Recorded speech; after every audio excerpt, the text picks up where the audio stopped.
Hello, hello, hello. What's going on, Zach? Hey, dude, how's it going, man? Good. Appreciate the time and want to dig into the new album and stuff. But first, I wanted to start off with some band semantics. Hell yeah, hit me, brother, hit me. So I'm always fascinated because your band name is one letter off from my last name. Yeah, that's right. So I'm kind of curious how you pronounce the band name. I want to make sure I'm getting it right because there's a little debate in the family on how we pronounce things. So I wanted to see how it all Yeah. falls down with you. Oh man, well, I appreciate you wanting to clarify that. How the band name is pronounced is the HARA. The Hara. Okay. HARA. Yeah, that's right, dude. Yeah. How would you pronounce your That's how I second name? that's how I have been pronouncing it, but some people in my family say Zara and that's how I say it, and then some say Zara. So I was Oh, worried it really? could be the Okay. Hera. Yeah, yeah, for sure. We get that. We get the we've been we've been called that before. So And yeah, but it's the horror, yeah, for sure. So we've got that in common, dude. We've got that in common. beautiful. I love that, man. The other interesting thing was you guys all attended separately but didn't know each other at the British and Irish Modern Music Institute. Yes, yeah, we did. We went to BIM in Manchester, which is a music university, but we didn't actually meet at BIM. We all kind of met while we were there. Although I think technically there is a detail where Jack and Josh, the other boys in the band, they did, I think, have a class together in first year. Ah. Um, but I think the story goes that they just didn't really speak Yep. to each other, and it was only after the fact where it was like, hold on, You've had you're that you're class. you're an actually mint drummer, aren't you? Yeah, yeah, and then I met Josh online. Oh As wow. so many things are nowadays. But yeah, he was advertising online for like just like looking for musicians to start a band, have a jam. And so I remember I was sat there at my desk in my little uni room. Um, I was just like, oh, this guy sounds really cool. And then that was it. Me and him hook up. We find Jack, and here we are. Making music. Yes, Interesting sir. too that after six EPs, finally said, "Why don't we do a full length album here?" Yep. Yeah, we took our sweet time.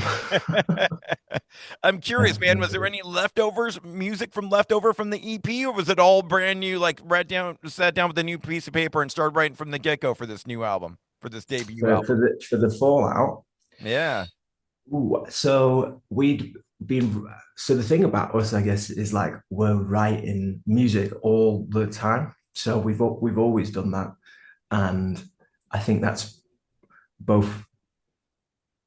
I mean, we love to do it. That's why we do it. But sure. also, I think that's what what bands should be doing anyway. They should be writing all the time, and your music is your most important thing. So we've been writing all the time. So for the music for this record, The Fallout, the songs we're going back to 2 years, maybe plus potentially, like from when we started writing some of the songs on there. I think there's one song called Monsters and Demons, which is oh no, and one song called Kings as well, actually, on there.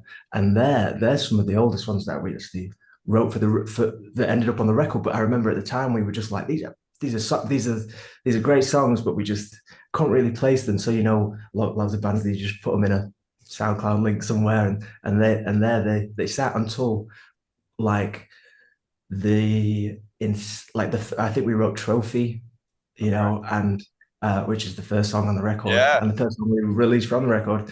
And that was one of the moments where we were like, whoa, hold on, like there's a bigger this could be the start of a bigger picture. And then from that point, it was just kind of like you know writing more, obviously, and then like putting it all together. You know what I mean? The pieces. Yeah. So interesting. The Yeah. trophy was kind of like the linchpin. That's the thing that kind of got it going.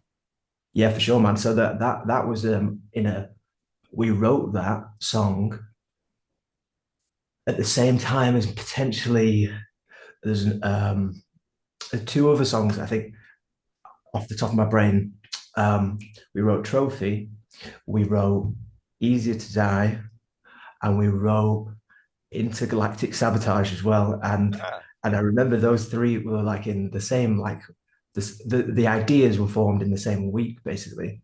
And but the one that really sticks out in my brain is when Trophy happened and we were like it was a really easy process as well. And you know, it's a bit of a stereotype and a cliche when like a musician's like, oh, the song wrote itself in 15 yeah. minutes, whatever. But like legit, man, it was like, this is sick. And that was it. So yeah, that was definitely like genuinely almost like the conceptual inception of the album. Like during those few days we came up with these ideas. Yeah. Love it, man. I was gonna mention "Easier to Die." It's so cool, man. You taking a drag off the cigarette and then walking in and kind of kicking into the song. Love that in the video. Hells yeah. Hell yeah. Yeah. Yeah, that was fun, man. That was cool. That was really fun. Appreciate that. Speaking of all the videos, and one of my favorite tunes on the album, which I wanted to bring up too, was "Twist the Arrows." Kind of Mhm. curious, where did you guys film that? Walking around through a city, or was that near home, or was that on the road? Yeah, dude, that was on the road. Yeah, for sure. So that video was shot while we were on tour last November.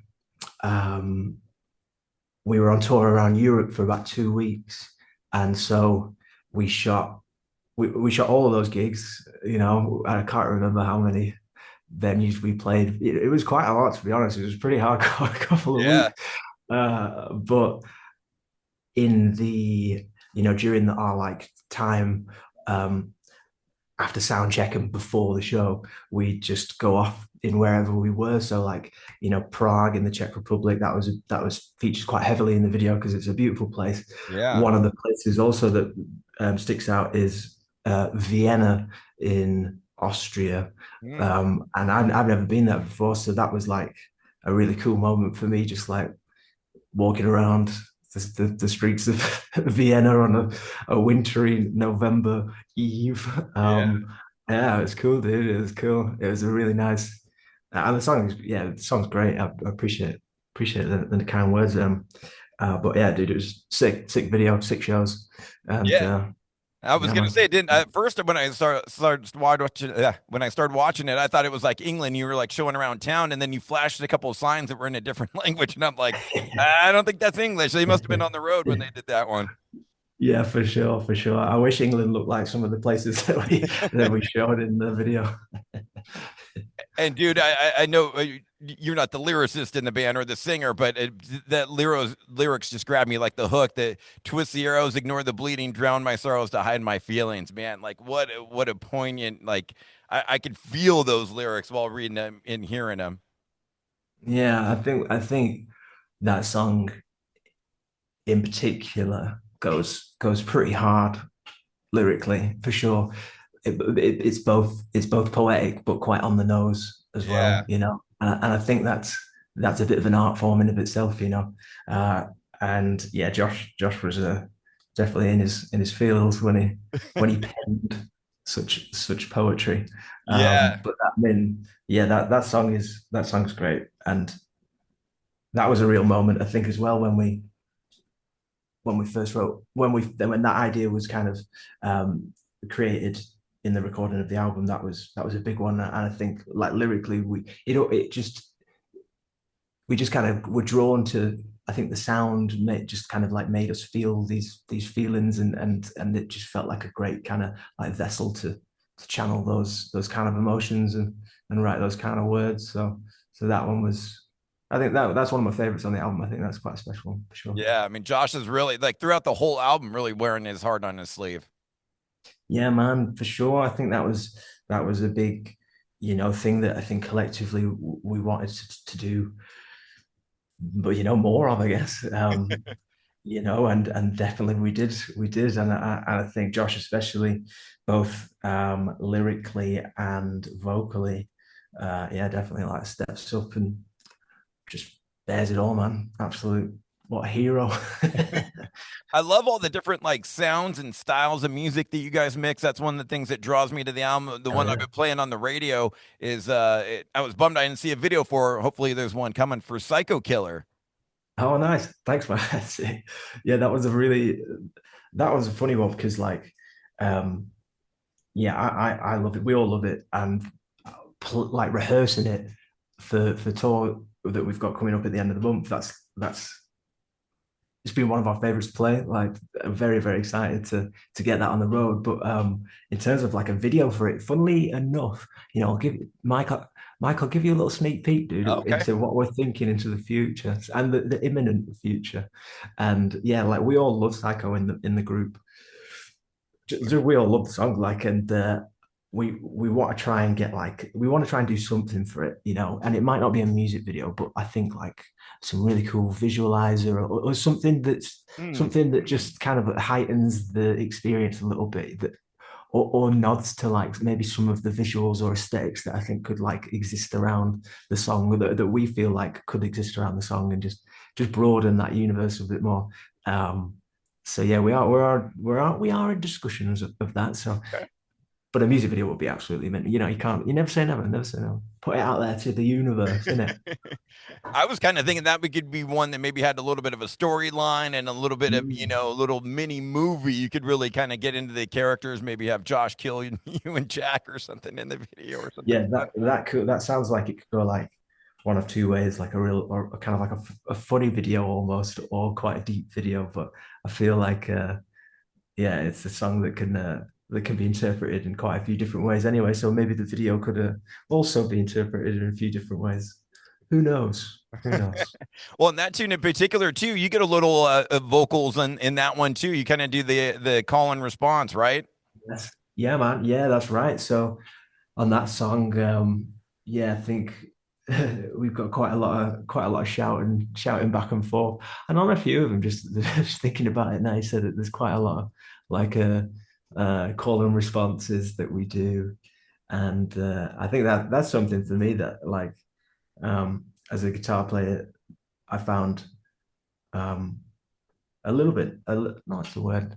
Like challenging, I guess. Like to show that side of me, to sing, to step up, and do that, and that's definitely like been actually a bit of a focus of mine to try and get a bit better at that, but also with the focus on trying to do it more live as well. I think that's always fun, and I think one of the things we're always good at is trying to find ways to just level up the live show, or improve on our musicianship in any kind of way. So yeah, for sure, I do like a good old shout and scream. Speaking of the videos and stuff, what I love seeing with you is the old school headless guitar. Oh, thanks, hells, yeah, I yeah, man. was wondering if that was kind of just for videos, or are you taking that out on the live stage, and that's just the type of guitar you love to play and everything? Yeah, no, for sure. The headless is definitely a bit of an eye catcher, right? So Yeah. they're Strandberg guitars, who are a fantastic company, who I work with and supply me with fantastic instruments. And they are a big source of inspiration, actually. I think both visually, I'm always, I am a bit of a weird guy. I do like my cool, my more eccentric things, and I think headless guitars, I think, I just think they're awesome. I don't know. I just kind of like how they go against the grain. They're a bit unconventional. There's obviously like an ergonomic reason there as well, but like I just think they look sick. So Yeah. I yeah, and they play amazing. The Strandbergs are fantastic, but they are, yeah. Like I think a lot of the album was riffage wise was definitely wrote on the Strandbergs and recorded on the Strandbergs as well, and Ah, live played live on the Strandbergs as well. So they are like my main workhorse, just multifunctional instruments for sure, man. They're, they're, love they're it. great. They're really, really great. I was kind of curious too, with you guys being a three-piece, kind of a twofold question. On the album, I imagine you played all the bass parts, and then one day, do you hope to add a bassist, or do you want to just keep it a three-piece and like that visual presentation? Yeah, so you're absolutely right there, man. One thing about us that's maybe a bit unique is that we don't have a live bassist, Hmm. but I have wrote and tracked the bass for the band since we started, and I really enjoy that. Like I do, I love playing bass. It's sick. So I do really enjoy that side of stuff. I don't talk about it as much, I guess, maybe because I feel like a bit of a fake, but I love it either way. I'm really big fan. Live, of course, there's all my bass stems are played there are live, just like so it's in the room Hmm. and and it's organic and it's controlled masterfully by our front of house. In terms of adding a live basis to the band or the show, I think that is something that we would definitely be open to in the future, but potentially on a bit of a wider scale. So I think the is always going to be us three, Hmm. um, but we'd love to incorporate like more musicians, like a string section or some more backing singers, or just the imagination can go pretty crazy. An orchestra is something that we've talked about recently, like legitimately, maybe like a few days ago, we were having this conversation about how mint it would be to get an orchestra to do like one of the new songs on the album, like Bury Me or something like that. Or Oh just wow. just like what if we could somehow Yeah. somebody surely knows an orchestra, and we're like thinking, yeah, who knows an orchestra? Who can we try and like swindle to give us like 40 musicians for 2 hours? So let us cook on that. But in terms of like a bassist or just in general musicians, like definitely thinking that in the future, and I think like the time to do that will just like present itself, and we'll know that the time is right. But yeah, so that would be fun. It would be fun. Yeah, I think it just kind of fills out the stage a little bit more too, with having one of you on each side. If you are on one side and a bassist on the other side of Josh, and then drums in the back, it kind of just fills out the stage. And talking about your love of playing bass, or when you do play bass, are you fingers or pick? So I would that's a good question, man. That's a very good question. I would say I'm usually using a pick, but I do love a lot of slap bass. So I'll Ah, try and like I try and tread the line, but if I'm honest, I can't use my fingers as well as a pick to do the band stuff, right.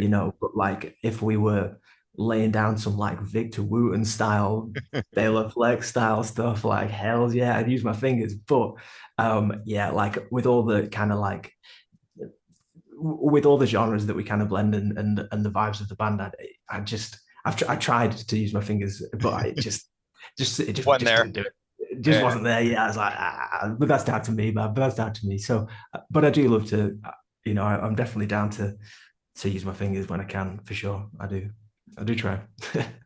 Dude, I appreciate all the time, Zach. Last couple of things I wanted to hit you with, getting outside of the band a little bit, man. I mean, it's only been 6 months or so, but still kind of feeling the pain and reverberation in the hard rock metal world.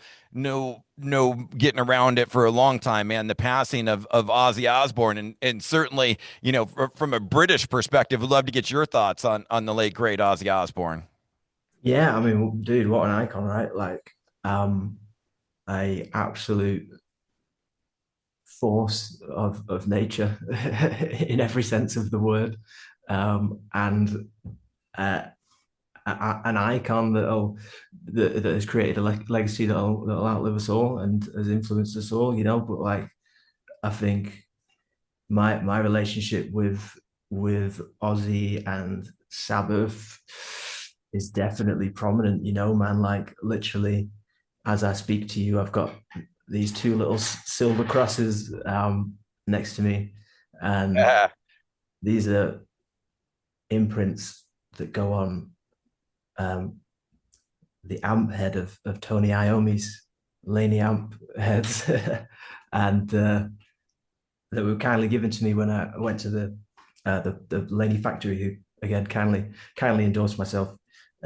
Phenomenal British Birmingham amps, and so yeah, man, I think they're amazing, and just everybody, Ozzy, but all of Sabbath, incredible, incredible, and will be remembered forever for sure, for And sure. never duplicated, man. I don't think there'll never be Mm. another Ozzy Osbourne out there. I mean, No, I don't think so. I think he was one of a kind. for Absolutely, man. your own individual listening, were you more of a Sabbath guy, more of a solo guy? I think I was more of a Sabbath guy for sure. Yeah, I think I loved his solo stuff. And via his solo stuff, again, like his band, like Randy Rhoads, for example, what a phenomenal guitar player he was. But then also to shine the light on players like Zach Wild Mhm. um, and countless others. Yeah, I like just opened the door to so many worlds, but at the same time just constantly remained like a true artist to the I think I don't know how many people can say that they like did that. They they they were themselves, their true creative self, up until the very, like, literally the last moment. I don't know who else can really say that? Potentially David Bowie, but it's a finite list of titans, and Ozzy is firmly amongst them. Absolutely, and And rightfully so. he got to have like basically a living funeral, man. Yeah, Everyone yeah, came and paid tribute to him back to the beginning, and we got to yeah, witness it and rock one last time. I mean, I mean, it's sad to lose him, but if you're gonna go out, what a way to go out. yeah. Absolutely, man. That show looked incredible, and yeah, the only way to go out for him. I think that's amazing. Yeah, rock and Just, roll for sure. just to put a button on, is there a song we can play for you from him to honor him? Or I reckon, gotta be Crazy Train. It's gotta be Okay. absolutely. Okay. Yeah. Okay. And dude, I appreciate all the time. Last thing I got to hit you with one other band we got to get into. We are an old school radio station. We do a feature called Mandatory Metallica every night at 10 p.m.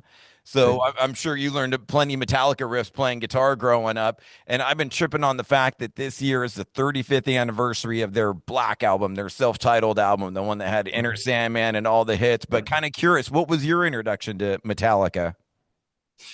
So that would be via my old guitar tutor, a phenomenal human being and guitarist, Wayne McMillan. Honestly, could be one of the most inspirational people I've like met in my life. I don't know if Wow. I'd be sat here without his guidance and inspiration on the guitar and music in general. Um, but I remember he showed me Kill 'Em All, and he showed me Seek and Destroy. Uh-huh. And he was like, check, in a tab book, he was like, check this out. And when he played and he showed it me, and I was like, I remember learning the riff. And I just inherit, and I think he was like, it was a Metallica like tab book. It was a Kill 'Em All tab book, and he was just like, here you go, Zach, borrow it for however long you want. I was like, sick, okay. And yeah, it was Seek and Destroy was the first one I remember. Yeah. Wow. What was the one that gave you the toughest challenge? Do you remember? Do you remember like really working on one for a Um, while on that one? Kill 'Em All. Oh, I can't. That was so long ago, man. I can't. The one that Seek. I honestly like that. Was obsessed with trying to learn Seek and Destroy for so long. But one of the ones that sticks out, weirdly so, is a little bit later. It was off Death Magnetic, which I Ah, still think is a fantastic album. I think The Day That Never Comes. oh yeah. I remember trying to learn that. It's quite a long song, of course, and there's just a lot of different parts, loads of like transcending solos near the end and stuff. And I just remember like I just got to one moment where I was like, this is just and I had to like put my guitar down and like go sit down and just like Wow. just take a moment, just take it was one of the only times that literally I was just like, I was quite young, so learning an instrument is great because it's a great way to learn the art of patience as well. So back in those young teen days, I was a bit more angsty, and I remember that song from that album, weirdly enough, giving me the hardest of times. Wow. Damn you, Kirk Hammett. I know, literally, man. I was sat like on my steps, just like freaking out. Did it help to kind of go like put it down, clear your head, and come back? Did that actually work? I did ultimately eventually get my fingers down on that song. Yeah, it was needed. I think I took more than a breath. I think I took a couple of days to come back to it, but I, Wow. I did with a vengeance. So it was good. It was good. But like I said, man, it definitely taught me to be patient for sure. You got to be when you're learning an instrument, I think. Well, that's a perfect one to go out on and to play that tune. Oh, Glad to get cheers, to man. talk to you, and I hope that one day you guys make it over to the States. Would love to see all these tunes live. Yeah, man. Well, I appreciate you spending time with me as well, Mike. You're an absolute gentleman, and I'm sure we will be back. Well, we will be in the States soon. I'm putting it in the universe out there as well. So hope to see you there when we do. Yeah, for sure. I'll be there, man. Thanks for the time, Zach. Cheers, brother. I'll see you Have a good one. soon. Bye See bye. you later, bro. Bye.